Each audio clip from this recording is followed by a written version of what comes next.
आप देख रहे हैं सिटीजन वाइज, मैं हूं शेफ। सिटीजन वाइज में वक्त हो चुका है दिन भर की तमाम खबरों पर नजर डालने का। तो देखते हैं क्या है आज की खबरों में। चुनावी नतीजों को लेकर बिहार में तेज हुई जुबानी जंग। लोकसभा चुनाव 2024 के नतीजे आ रहे हैं, जहां शुरुआती रुझानों में बिहार में एनडीए बढ़त बनाए हुए है, वहीं एनडीए गठबंधन पीछे है। अब चुनावी नतीजों पर बिहार में सियासत तेज हो गई है। आपको बता दें कि बिहार लोकसभा चुनाव के नतीजे आज आ रहे हैं, जहां राज्य की सभी 40 सीटों के लिए अलग अलग जिलों के 35 मतगणना केंद्रों पर वोटिंग की गिनती शुरू हो गई है। सबसे पहले पोस्टल बैलेट की गिनती हो रही है, उसके बाद ईवीएम में मतगणना होगी। शुरुआती रुझानों में एनडीए ने 15 सीटों पर बढ़त बना ली है, जहां महागठबंधन 4 सीटों पर आगे चल रही है। आपको बताते चले कि दोपहर 12 बजे के बाद भी अंतिम नतीजे आने शुरू हो गए हैं। चुनावी नतीजों को लेकर बिहार में हुई जुबानी जंग तेज। आइए जानते हैं कि किसने क्या कहा है। जो इंडिया गठबंधन है बड़ी मजबूती से आगे बढ़ रहा है और जितने भी सर्वेक्षण हुए, एग्जिट पोल हुए, सब फेल कर चुके हैं। और कहानी और हकीकत कुछ और होती है, हमेशा ऐसा ही होता है। इंडिया गठबंधन अपनी मंजिल तक पहुंच रहा है क्योंकि लोग यहाँ पर परेशान हैं, त्रस्त हैं, बेरोजगारी है, महंगाई है। आखिर जवाब तो देंगे ना कभी ना कभी। और हम अपनी सकारात्मक राजनीति और योजनाएं लेके आए हैं। हमने ये कहा है कि जो हम कहते हैं वो करते हैं। इस बात की भी पुष्टि हो चुकी है, या जो रोजगार हो, महिला सशक्तिकरण हो, या कोई और वर्ग को साथ ले जाने की बात हो, किसान हो, सामाजिक न्याय का मुद्दा हो, और ये सब हम लोगों के बीच में लाए। उनका विश्वास हमने जीता और जरूर जीत हमारी होगी।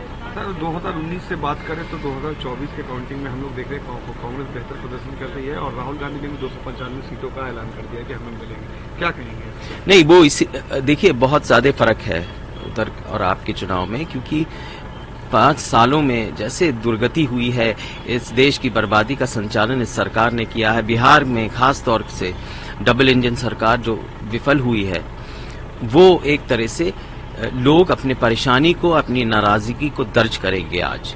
और यही देखने को मिल रहा है। राहुल गांधी जी सरकार की आलोचना ही नहीं कर रहे थे और हकीकत ही नहीं बता रहे थे, लेकिन एक तरह से भारत जोड़ो यात्रा भी उन्होंने निकाली और ये यात्रा लोगों को बहुत प्रभावित की, क्योंकि एक तरह से एक गुफ्तगू हुई, एक बात हुई लोगों के साथ और उनकी परेशानी को समझा गया। ऐसा पहले कभी हुआ नहीं था, प्रत्याशित थी।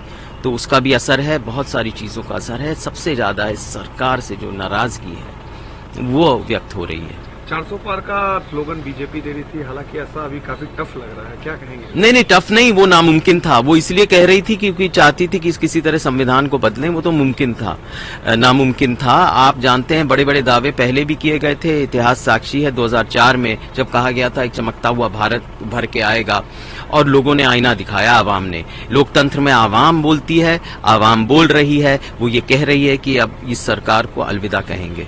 आपकी सीट की बात करें तो काफी नेक टू नेक काउंटिंग चल रहा है, क्या लगता है फ्री एंड फेयर इलेक्शन में काउंटिंग हो? देखिए, आप कड़ी नजर रखे हैं प्रशासन से। मैंने बात भी की थी कल कि यहाँ पर अगर बिल्कुल एक तरह से निष्पक्ष चुनाव होना चाहिए, उन्होंने आश्वासन दिया और हमारे लोग वहां पर तैनात हैं। एक आखिरी सवाल सर, बिहार की 40 सीटों पर क्या आपका आकलन है, क्या रिजल्ट आप लोग यहाँ पर देख रहे हैं? क्योंकि लगातार यहाँ के नेता कहते हैं कि हम लोग शॉकिंग रिजल्ट देंगे बिहार में खास करके। नहीं, कुछ रुझान तो सामने आ रहे हैं, लेकिन ये अभी निष्कर्ष, अभी चुनाव अपनी मंजिल तक पहुंचा नहीं है। देखेंगे, आप देखेंगे कि जो महागठबंधन की ताकत है वो किस तरह की उभर के आती है इस चुनाव में, और लोगों की जो परेशानी है, जो दुख दर्द है और जो नाराजगी है, जो आक्रोश है, वो कैसे आता है। थोड़ा सा विपक्ष को हंसने का मौका दीजिए, है ना? 12 बजे तक स्थिति स्पष्ट होगी। 400 पार, आपके 400 पार पे क्वेश्चन मार्क खड़ा कर रहे हैं विपक्ष के लोग। वही तो कह रहा हूं कि शुरुआती रुझान में थोड़ा विपक्ष को हंसने का मौका तो दीजिए। अब हंसी भी नहीं, बेचारे 2 दिन से तो रो ही रहे हैं एग्जिट पोल के बाद। अब एग्जैक्ट पोल आ रहा है तो थोड़ा सा शुरू में हंसने का मौका दीजिए उनको। राहुल गांधी, थोड़ा हंसिए, मुस्कुराइए थोड़ा सा। क्या लगता है सर, ईवीएम पे फिर से सवाल खड़े किए जाएंगे इनके द्वारा जिस तरीके से? ये लोग अराजक आदमी है, ये लोग कुछ भी कर सकते हैं। प्रशासन पूरी तरह से मुस्तैद है, मौजूद है और तैयार है। अराजकता करने की कोशिश की तो ठीक नहीं रहेगा। कांग्रेस और कई नेताओं ने कहा कि कफन मान के आइए। हाँ, बस ये लोग अब कफन, अचिता और कब्र, इन लोग की अंतिम मंजिल यही हो गई है जो ये लोग बकवास कर रहे हैं। इसलिए चिंता नहीं करना है, 1-1.5 घंटे और। बिहार में क्या देख रहे हैं सर, 40 सीट पर क्या रिजल्ट? 40 की 40, 40 की 40 कोई हर्ज नहीं है उसमें।